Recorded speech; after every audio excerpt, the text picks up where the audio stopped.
Friends, మొత్తానికైతే మనం helmet camera setup మొత్తం చేసేసాం. జనరల్గా హెల్మెట్ వేసుకున్నాను, మైక్ కూడా హెల్మెట్ లోపల చిన్ ప్యాడ్ మీద పెట్టుకున్నా. నా వాయిస్ ఎలా వస్తుందో కూడా ఒకసారి ఇంటికి వెళ్ళి చూసుకోవాలి. స్పీడ్ కూడా చూద్దాం, స్పీడ్లో కెమెరా స్టెబిలిటీ ఉందా లేదా. ఇది రేపటి నుంచి అక్కడ పెట్టను. ఇదేంటంటే దీని నానో ఒక మల్టీమీడియా ప్యానల్. ఇది ఇక్కడ పెడితే ఎంతైనా రిస్కే. స్టెబుల్గానే ఉంది, బట్ ఎందుకు అనవసరంగా. దానికి కేసు కూడా ఏమి ఉండదు. అట్లీస్ట్ హెల్మెట్కున్న కెమెరాకి కేసు అన్న ఇచ్చారు, దీనికి కేసు కూడా లేదు. నాకు మైక్కి అసలు గ్యాప్ లేదు, డైరెక్ట్గా నా చిన్న టచ్ అయిపోతుంది మైక్కి. సో అది నాయిస్ ఎలా వస్తుంది హెల్మెట్ మూమెంట్లో ఉన్నప్పుడు, ఇవన్నీ కూడా ఇప్పుడు నేను ఇంటికి అవుట్పుట్ చూస్తే కానీ నాకు తెలియదు. ఒకవేళ అంతా బాగానే ఉండి వ్లాగ్ అంతా బాగానే వచ్చిందంటే కనుక మనం ఈ సెటప్ కంటిన్యూ చేసేద్దాం. ఇంకా మోటో వ్లాగ్స్ కూడా మనం స్టార్ట్ చేయొచ్చు. మన దగ్గర ఉంది యమహా FZS అనమాట, 2022 మోడల్. ఇది FZS వర్షన్ 3 డీలక్స్ వర్షన్. ఇది 2022 జనవరిలో లాంచ్ చేశారు. జనవరి టైంలో, ఫిబ్రవరిలో మేము పర్చేస్ చేసాం. ఈ కలర్ నచ్చి పర్చేస్ చేశాను నేను. యాక్చువల్గా అయితే MT-15 అనుకున్నాము. అప్పుడు MT-15 ప్రొడక్షన్ ఆపేశారు, వర్షన్ 2 రిలీజ్ చేయడం కోసం వర్షన్ 1 ప్రొడక్షన్ ఆపారు. సో వెయిట్ చేస్తున్నాం, అన్ని చోట్ల ఫోన్ చేసాం, మాకు తెలియదు వర్షన్ 2 వస్తుందని. వర్షన్ 1 ఎన్ని చోట్ల ఫోన్ చేసి కనుక్కున్నా, ఎక్కడ విశాఖపట్నం అన్నీ లైక్ ఏపీ తెలంగాణ చాలా చోట్ల కనుక్కున్నా MT-15 కోసం, దొరకలేదు ఎక్కడ వెహికల్. మాకు తెలియదు కదా, ప్రొడక్షన్ ఆపారన్నారు కానీ వర్షన్ 2 కోసం ఆపారని మాకు తెలియదు. సరే రీలాంచ్ చేస్తారు, వెయిట్ చేద్దాం. అంటే ప్రొడక్షన్ ఏమైనా ఇష్యూ వల్ల ఆగింది అనుకున్నాము, వెయిట్ చేద్దాం అనుకున్నాం. కానీ ఈలోపు మనకి FZలో ఈ కలర్ రాకపోయింటే అసలు కొనేవానే కాదు. FZ ఇది grey colour with blue wheels వస్తుంది. సో ఇది బాగా నచ్చింది కలర్ నాకు. లిటరల్లీ బండి లుక్కే మారిపోయింది. చాలామంది ఇది FZ అంటే నమ్మల. నన్ను చాలామంది కలర్ చూసి అట్రాక్ట్ అయ్యి అడిగిన వాళ్ళు చాలామంది ఉన్నారు ఈ వెహికల్ ఏంటనేసి. ఇప్పటికి మన ఓడోమీటర్ చాలా తిరిగింది, 37,000 తిరిగింది. 4 ఇయర్స్లో 37,000. మధ్య తగ్గించాం తిప్పటం. ఒకప్పుడైతే దీనిలో అసలు లాంగ్ రైడ్లు తెగ కొట్టాం. వాళ్ళు భద్రాచలం ఇక్కడ నుంచి భద్రాచలం, సో 250 కిలోమీటర్స్ వస్తుంది. నెక్స్ట్ హైదరాబాద్ వెళ్ళాము ఒకసారి రౌండ్ ట్రిప్ వేసాం. కాకినాడ, భీమవరము, రాజమండ్రి, ఏలూరు, ఇదంతా ఒక రౌండ్ ట్రిప్. యానాం అదొక 1.5 డేలో వేసాం రౌండ్ ట్రిప్. 1.5 డేలో మేము 750 కిలోమీటర్స్ కవర్ చేసాం. బైక్ అయితే అది పీక్ సమ్మర్ సీజన్లో, పీక్ ఎండల్లో ఫుల్ స్పీడ్ కొట్టేసాం ఇద్దరం ఉండి బండి. బికాజ్ అంతలా కొట్టకపోతే మనకి ట్రిప్ ఆ టైంలో అవ్వదు. సో బండి ఇంజన్ పరంగా 0 కంప్లైంట్స్ అబ్బా. బండి నెంబర్ 1 ఇంజన్. కాకపోతే పవర్ డెలివరీ అనేది లీనియర్గా ఉంటుంది. సో దీని పవర్ ఫిగర్స్ మీ అందరికి తెలిసిందే, సెగ్మెంట్లో గొప్పగా ఉంటుంది దీని పవర్ ఫిగర్స్. కానీ పవర్ ఫిగర్స్ చూపించినంత వర్స్ట్గా ఏమి ఉండదు. ఈ బండి చాలా మంచిగానే ఉంటుంది. టిల్ 100 km/h టాప్ ఎండ్ ఉంటుంది ఈ బండిలో, అది మ్యాటర్. వీళ్ళు పవర్ అంతా తీసుకొచ్చి లో ఎండ్లో పెట్టేశాడు. సింగిల్గా ఉన్నప్పుడు మజా వస్తుంది బైక్ లేపితే. మీకు కొంచెం ఇక్కడ రోడ్డు ముందుకెళ్ళి ఒకసారి లేపు కూడా చూపిస్తా. మనోడు ఎలా దూరుస్తాడబ్బా, హైట్ సరిపోద్దా, తగులుతుందేమో చూసుకుంటే బెటర్ మనోడు. ఇది మా తెనాలిలో వైకుంఠపురం వెంకటేశ్వర స్వామి టెంపుల్ చాలా ఫేమస్. ఇది మీకు లెఫ్ట్ సైడ్లో ఉంది ఇది. సో ఇది పెదరావూరు రోడ్ అంటారు దీన్ని.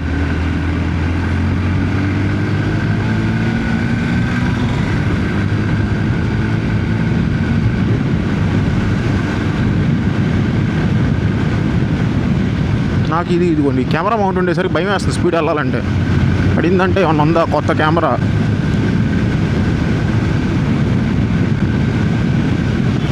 ఈ టాప్ స్పీడ్లో ఎయిర్ నాయిస్ ఎలా ఉందో చూడండి. నా ఆడియో ఎలా ఉంది, ఎయిర్ నాయిస్ ఎలా ఉందో చూద్దాం.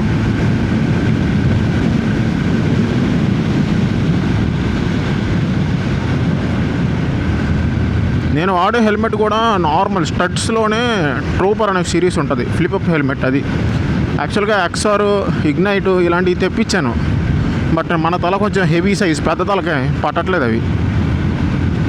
చాలా ఇబ్బంది. ప్లస్ నాకు స్పెక్స్ ఉంటుంది, సో స్పెక్స్ పెట్టుకోవాలంటే చాలా ఇబ్బంది అయిపోతుంది. అందుకని ఇంక ఈ స్టడ్స్లోనే నాకు ఈ సైజ్ ఫిట్ అయింది, XL సైజ్. ఇది కూడా స్టడ్స్లో మళ్ళీ నా దగ్గర ఇంకో డ్రిఫ్టర్ సిరీస్ ఉంది XL, అది ఇంత ఫ్రీగా ఫిట్ అవ్వదు. ఇది మరి ప్యాడింగ్ తక్కువ ఇచ్చారనో ఏదో తెలియదు, కానీ ఈజీగా ఫిట్ అవుతుంది ఇది ఒకటైతే.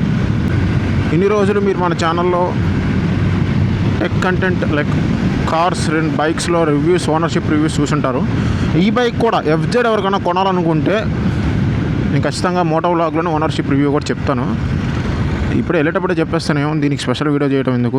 ఇది ట్రైడ్ అండ్ టెస్టెడ్ బండి తెలిసిందే. ఇది ఎవరు కొనాలి ఎవరు కొనకూడదో కూడా చెప్తాను, మీకు ప్రైస్ కూడా చెప్తాను.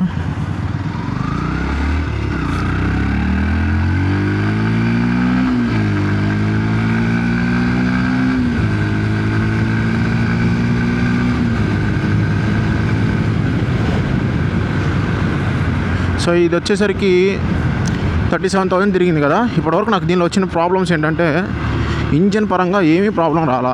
టైర్స్ అయితే ఒక సెట్ చేంజ్ చేశా, front and back. Back tyre అయితే 15,000కే పోయింది. సిఆర్ టైర్ ఇచ్చారు, ఊరికి పంచర్లు అయిపోయాయి. అది పోవటం అంటే అరిగిపోవటం కాదు, పంచర్లు అయిపోయినాయి ప్రతిసారి. మరి ఎందుకు అట్లా అయిందో తెలియదు, మార్చేశాను. ఎంఆర్ఎఫ్ వేయించిన తర్వాత ఎంఆర్ఎఫ్ కూడా మొన్నటిదాకా దీనిలో పంచర్లు ఎందుకు అవుతాయో తెలియదు అబ్బా, పంచర్లు తగ్గవుతున్నాయి ఈ టైర్లు. నేను ఇలాంటి రోడ్లోనే వెళ్తా, పెద్ద గతుకుల రోడ్లో కూడా వెళ్ళను. నేను ఇప్పుడు స్కూటీ యూజ్ చేస్తా, వేరే బైక్స్ యూజ్ చేస్తా, ఏది పంచర్ అవ్వదు. ఇది ఒకటే పంచర్ అయింది, అనిపించినట్టుంటాయి పంచర్లు. దానివల్ల తెగ గాలిపోతూ ఉండేది ఊరికే. మాకు అర్థమయ్యేది కదా మైలేజు. జనరల్గా దీని మైలేజ్ చెప్తున్నా కదా, మీరు 55 km/h స్పీడ్తో స్మూత్గా వెళ్తే, ఈ స్పీడు లైక్ ఈ స్పీడు ఇలా వెళ్ళండి, బండి మైలేజ్ 55 పైన వస్తుంది. మీరు నమ్మండి నమ్మకపోండి, 125cc బండ్లు కూడా ఈ మైలేజ్ రావు. 55 km/L ప్లస్ మైలేజ్ వస్తుంది. నాకు లీస్ట్ చూసిన మైలేజ్ ఎంత తెలిసి బండిలో, ఎంత హార్ష్గా కొట్టి, అది గాలి లేదన్నాను కదా, ప్రతి ఆకుల టైర్లో గాలిపోతూ ఉండేది. వన్ డేకి ఒకసారి మనం ప్రతిసారి చూసుకోం కదా. అప్పుడు కూడా నాకు వచ్చిన మైలేజ్ 45 km/L. నేను కొన్నప్పటి నుంచి దీనిలో లీస్ట్ చూసిన మైలేజ్, అది కూడా ఇద్దరి మీద ఎలా పడితే అలా నడిపి, అది కూడా గాలి లేనప్పుడు 45 km/L. ఎనీ డే ఎంత వర్స్ట్గా వచ్చినా కానీ 45 తక్కువ రాదు దీని మైలేజ్ నాకైతే. నేను దీనిలో ఇంజిన్ ఆయిల్ కూడా షోరూంలో పోపించడం మానేసా.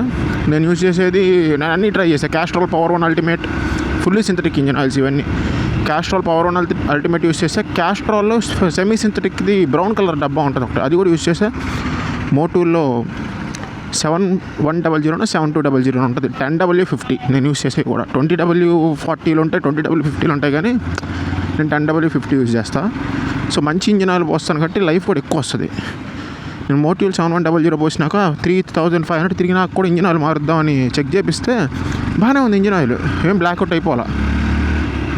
సో బేసికల్గా నువ్వు ఈ బండికి పెద్ద ఇంజిన్ ఆయిల్ పోస్తే ఏంటంటే పర్ఫార్మెన్స్ ఏం పెరగదు, కానీ ఇంజిన్ కొంచెం స్మూత్ అవుతుంది. ఆల్సో మీరు 2 times చేంజ్ చేయాల్సిన ఇంజిన్ ఆయిల్ ఒకసారి చేంజ్ చేస్తే సరిపోతుంది. సో మీకు కాస్ట్ అదే వస్తుంది, ప్లస్ రెండోసారి మార్పించుకోవాల్సిన అవసరం రాదు. And brake pads 2 times మార్చా. దీనిలో రేర్ ఫ్రంట్ బ్రేక్ ప్యాడ్స్ ఒక్కసారి మార్చింది ఇప్పటివరకు 37,000లో. రేర్ బ్రేక్ ప్యాడ్లు 3 సార్లు మార్చా. ఎందుకు ఊరికే పోతాయి రేర్ బ్రేక్ ప్యాడ్స్, మరి ఆ షోరూమ్ అలా చెప్తున్నారా నిజంగా పోతున్నాయో తెలియదు. సస్పెన్షన్ కూడా మొన్నే జస్ట్ ఒక 2000 లైక్ 10 days కూడా అవ్వలేదు, వెనక వాళ్ళ పంపు మార్పించే సస్పెన్షన్. ఎందుకంటే సస్పెన్షన్ దిగిపోయి ఊరికే గ్రౌండ్కి టచ్ అయిపోతుంది అన్నమాట ఇద్దరు ఉన్నప్పుడు బండి మీద. ప్లస్ ఎక్కువ ప్లే ఉంటుంది, మన హై స్పీడ్స్ వెళ్ళినప్పుడు వెనకాల ఎక్కువ యాక్షన్ ఇస్తుంది సస్పెన్షన్. సో చూపిస్తే షోరూమ్లో అడిగితే ఫుల్ సస్పెన్షన్ చేంజ్ చేసుకోవాలి, సస్పెన్షన్ కాస్ట్ 3,500 రూపీస్ చెప్పారు. నేనేమో బయట దగ్గరికి వెళ్తే పంపు ఒకటి మార్చుకున్నాను, 1,500 రూపీస్కి చేస్తారు మనకి పంపు. సో నెంబర్ 1 ఇప్పుడేం ప్రాబ్లం లేదు, సస్పెన్షన్ సెట్ అయిపోయింది. నెక్స్ట్ చైన్ క్లీన్, చైన్ లూబు స్టార్టింగ్లో చేయించేవాడిని. చైన్ క్లీన్, చైన్ లూబు అంటే నేను చేసుకునేవాడిని 500 కిలోమీటర్స్కి. కాదు చిరాకు వచ్చి ఆపేసాయి, ఎందుకంటే 500 కిలోమీటర్స్ అని 3-4 రోజులు అయిపోతుంది, లేదా అట్లీస్ట్ ఒక 1 weekలో అయిపోతుంది. 1 week ఒకసారి మళ్ళీ ఆడ కొడతాం చైన్ స్ప్రేలు, వదిలేసే కొట్టడం కూడా. చైన్ స్ప్రాకెట్ మొత్తం ఒకసారి మార్చాం, చైన్ స్ప్రాకెట్ కిట్ మొత్తం. అంటే 37,000 తిరిగినట్టు హెవీగా డ్రైవ్ అయినట్టే కదా 4 yearsలో. నేను ఇవన్నీ చెప్తుంది కూడా. మీరు యూనికార్న్కి దీనికి ఫర్ ఎగ్జాంపుల్ తీసుకుంటే, ఈ సెగ్మెంట్లో ఇవన్నీ నేకుడు బైక్స్ కదా, ఇవన్నిటికీ మెయింటెనెన్స్ ఇంతే ఉంటుంది. మీరు యూనికార్న్ తీసుకోండి, దానికి చైన్ మార్చాల్సిన అవసరం రాదు, చైన్ క్లీన్ కొట్టుకోవాల్సిన అవసరం రాదు. దానికి ఓన్లీ ఫ్రంట్ డిస్క్ ఉంటుంది కాబట్టి బ్యాక్ డిస్క్ ప్యాడ్లు మార్చాల్సిన అవసరం రాదు. మీరు మెయింటెనెన్స్ చేయలేను, నేను జనరల్గా వాడుకుంటానంటే ఈ బండ్లకు రామాకండి. అట్లీస్ట్ ఈ మెయింటెనెన్స్ కొంచెమైనా తీసుకుంటాయి, మెయింటెనెన్స్ మీ టైం తీసుకుంటాయి కొంచెం ఈ బండ్లు, బట్ అదే కిక్ ఇస్తుంది. దీనికి స్టెబిలిటీ ఉంటుందబ్బా హై స్పీడ్స్లో, మీరు నమ్మండి నమ్మకపోండి, దీని స్టెబిలిటీ ఈ సెగ్మెంట్లో ఏ బండిలో ఉండదు.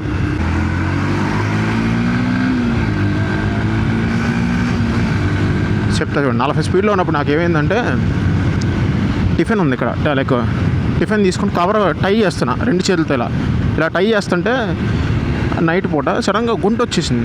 నాకు కనిపించాల గుంట, అంటే అక్కడ ఉండిద్దని ఎక్స్పెక్ట్ చేయాలి. రోడ్డు మీద అది చిన్నగా లైక్ ఒక రోడ్డు మధ్యలోనే ఉంది, నేను కట్టుకుంటున్నా కానీ 40 మీద ఉంది బండి అప్పటికి. అది ఊడిపోతే కడతన్నా, కింద పడిపోయింది, దాన్ని దారిలోనే కడతంటే గుంతలో పడింది బండి 40లో. వేరే బండి ఏదైనా అయితే కనుక హ్యాండిల్ టర్న్ అయ్యి పడిపోయేవాడిని ఖచ్చితంగా ఎనీ డే. ఈ బండి హ్యాండిల్ స్టెబిలిటీ అంటారా అంటే గుంటలోకి వెళ్ళి 40లో అలానే లేచి బయటకు వచ్చింది బండి, కనీసం హ్యాండిల్ పక్కకు టర్న్ అవ్వాల. అది దీని స్టెబిలిటీ ఆఫ్ హ్యాండిల్. ఇంకొకటి దీని హ్యాండిల్ హార్డ్ ఉంటుంది అబ్బా, నేను చెప్తున్నా కదా, హ్యాండిల్ ఇట్లా టర్న్ చేయాలంటే మీకు చాలా హార్డ్ ఉండిద్ది, వేరే బండిలో ఈజీగా తిప్పడానికి అవ్వదు. బండికి లైట్గా లీన్ యాంగిల్ ఉంటుంది. టాప్ ఎండ్ నాకు అవసరం లేదు, మంచి మైలేజ్ కావాలి, రిలయబిలిటీ కావాలి అనుకుంటే ఈ బండికి వెళ్ళిపోవచ్చు.